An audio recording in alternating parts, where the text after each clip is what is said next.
To start off today's recap, I want to present to you a crazy stat that I saw over on Twitter. Ever since this cat ran onto the field during the Yankees versus Orioles game a few weeks ago, the Orioles have lost every single game, 19 in a row, and the Yankees have gone 18-3. So I know they lost that game, but to me, it's a good luck cat, and I'm going to call him Joey Gatto, but also Don Cattingly works too. What's going on, everyone? It's Fuzzy. Welcome back to yet another MLB recap. Thank you all so much for stopping by. As you guys can tell by the title, we have a lot of things to talk about, so don't be afraid to hit that subscribe button. We do this every single day, and also use code Fuzzy on SeatGeek to save yourself 20 bucks off any baseball game you're going to anytime soon. Now, before we talk about the highlights from yesterday, I want to break down the two breaking stories that just happened. Yesterday, Yadier Molina signed a one-year extension with the Cardinals, so he's going to play in 2022. And fast forward to this morning, he just announced that 2022 is going to be the end of his career. I do believe that Yadi is going to make the Hall of Fame. If you don't believe me, Foolish Baseball put out a video yesterday that is pretty convincing. As a hitter, yeah, he was about average, but as a defender, he might be the most valuable defender in the history of Major League Baseball, so that definitely counts for something. Also, speaking of the end of an era, Carlos Correa came out and confirmed that this is it. 2021 is the final year that he will be a member of the Houston Astros, and I think it's because he doesn't want to be associated with the cheating anymore. I feel like it's going to follow him no matter where he goes, but I think he wants to, end that chapter of his life and really start fresh. Is it going to work out? I think it will, because he's been a monster in 2021. So if he can perform in the playoffs like he always does, and he gets paid the big bag that he is going to get and performs in 2022, whether it's with the Angels, the Tigers, the Yankees, the Rangers, the A's, a lot of teams could use the services of Carlos Correa. Either way, I mean, it's kind of a surreal moment. Carlos Correa has always been known as the bad guy for the Astros, and that's not going to be a thing after this year. All right, let's get into the highlights from yesterday, and let's go ahead and talk about those same Astros. Carlos Correa, speak of the devil, drives in an RBI on a ground out, and this is why guys like Anthony Rizzo are so valuable, because Anthony Rizzo, what is he known for? Insane defense at first base, and especially scooping balls that would have gone past other first basemen. So this leads to a 2-run error, and then you have Taylor trying to steal home in the third inning. I respect the attempt, but it did not work. Carlos Correa later on doubles in Gurriel, and then Luis Garcia, he really wants that Rookie of the Year award. He almost throws 7 shutout innings with 7 strikeouts. He lowers his ERA to 3.21 on the season, so he has a little bit of work to do to catch up with Alek Manoah. Houston now has a slightly more comfortable lead in the American League West because they have a 4.5 game lead over the A's. And the A's, they've been scuffling, as evident by their loss to Seattle yesterday. Seattle, on the other hand, has been playing really good over the last 2, even 3 weeks. Jared Kelenic rips an RBI single off a lefty. That is important. Luis Torrens takes the lead in the third on a 2-run single, and Chris Flexen was on top of his game yesterday. He was 1 single out from going 7 innings. He racks up 5 strikeouts, only allows 1 earned run, and then Kelenic does it again, his second RBI on the day versus a left-handed pitcher. That is huge for a struggling rookie, especially when it's lefty-lefty.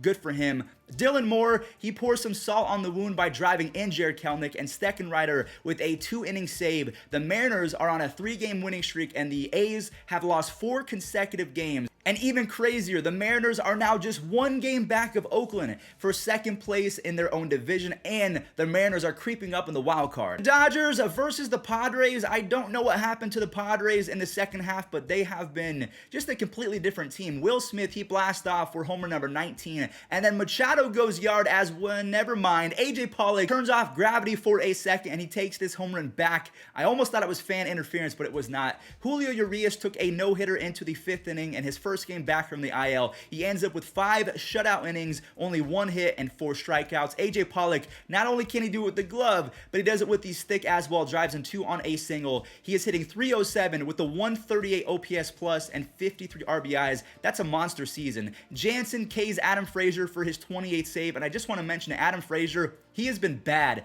for the Padres. He's hitting .233 with the 56 OPS plus and only 2 doubles in 24 games. He had 28 with the Pirates. Now, luckily for the Padres, the Cincinnati Reds took the L yesterday, even though Corbin Burns was on the bump. The Reds torch him for 4 earned runs yesterday, and honestly, I thought maybe the Reds were going to jump out in front and stay ahead because that's how good their offense is. Just unfortunately, Michael Lorenzen imploded for the Cincinnati Reds. Colton Wong drives in an RBI on a single, and I just want to mention Giannis Antetokounmpo was in attendance. This is big for baseball. If we can get NFL players and NBA players to be a part of the future, that is huge for the product of MLB. Now, let's get back to the game.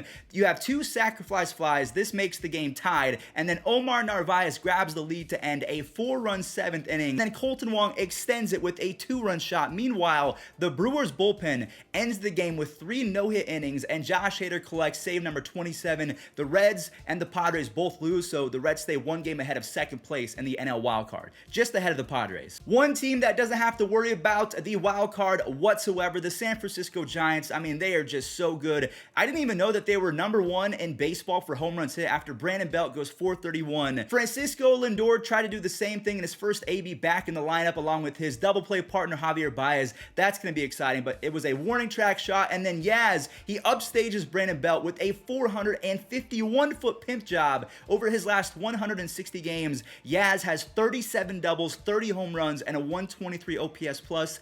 And I just want to show this swing from Javier Baez. The guy has absolutely zero plate discipline. Just a little bit out front there, buddy. Lamont Wade Jr. rips homer number 17, and then Brandon Belt hits his 2nd of the game. That was his 19th home run of the year, and then you have Brandon Crawford and Brandon Belt driving in a few more later on in the game. So like I mentioned, the Giants are number 1 in home runs hit, and Brandon Belt, he dedicated yesterday's game to his grandmother, who unfortunately passed away. So prayers are up to the Belt family, and honestly, I feel like Brandon Belt is about to go off for one of the hottest streaks of his career. The Yankees and the Braves played in yet another wild game yesterday. You have Dansby Swanson doubling in a few on an 0-2 pitch, and then Giancarlo Stanton, he is on one of those Stantonian streaks where everything he hits is going over the fence.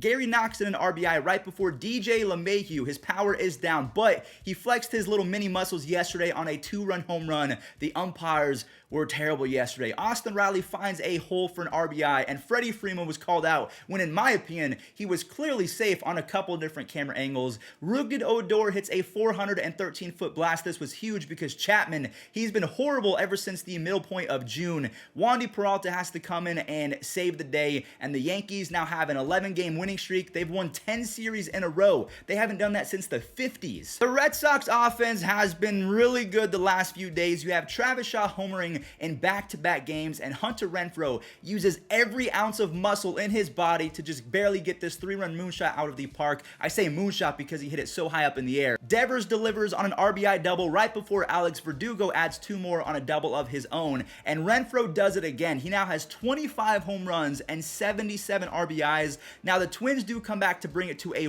1-run deficit in the 7th inning, and Kike Hernandez says that's no problem. He ropes a 2-run missile for his 16th home run of the year. I didn't even know that he was already up to a 4.2 B WAR. That is WAR on Baseball Reference. Just absolutely nutty what he has done this year for Boston. Josh Donaldson, he doesn't miss on this 421-foot home run, and Robles, he has to come in and save the day for Matt Barnes, who, just like Chapman, has been horrible. So if you're a Boston fan, you can't make fun of Chapman because Matt Barnes has also been horrible since the All-Star break. Boston, either way, is on a 2-game winning streak, and they're 2 games ahead of second place in the wild card. The Rays, they put Nelson Cruz at first base yesterday, and this was a rematch of the 2008 World Series. Wander Franco has been special so far as a defender. He has 2 defensive run saves already at shortstop, and in the 4th inning, he grabs a base hit. He has been on base 25 consecutive games. Look at the names of the list that he joins as players who are, I think, 20 or 21 with a 22-plus game on base streak. Just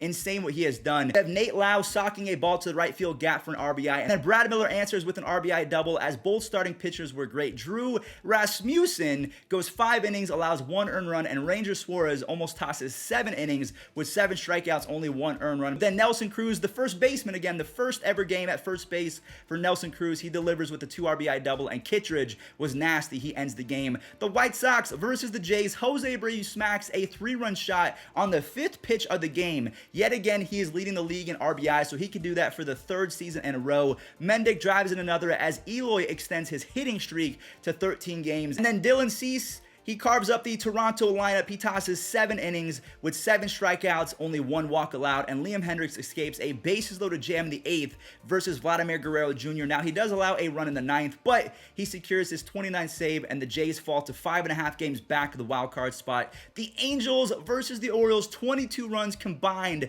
were scored in this game. Dylan Bundy was out after just an inning and a third. He has been horrific this year after breaking out in 2020. And holy offense, Brandon Marsh drives in an RBI. Joe Adell then drives in Brandon Marsh on a 2 RBI triple. I could get used to saying that. Both Brandon Marsh and Joe Adell producing. Lagares powers up for a 430-foot nuke right before Iglesias drives in an RBI. And then Adell with his second 4 RBI game in the last week. He hasn't been the best, I will say, but he is driving in runs, and that's kind of all that matters to LA going into 2022. So LA ends up with 13 runs before the 4th inning, and Baltimore did their best to make it close. It ends up being a 14-8 ball game, and Ohtani was not involved one single time in any run for the Angels. The Orioles have lost 19 games in a row, and I just want to mention Jorge Mateo has a 141 OPS plus and is batting .360 so far for the Orioles. That's a huge pickup. The Tigers versus the Cardinals, we have Derek Hill clutching up for an RBI double on an 0-2 count, and then Casey Mize, he bat flips on his first ever walk and his first ever plate appearance. For his first ever RBI, he takes a walk with the bases loaded. Robbie Grossman hits a nice little 398-foot home run, and then Miggy says, I got you, man, I'm going to one-up that. 422 feet to Big Mac land for home run number 501.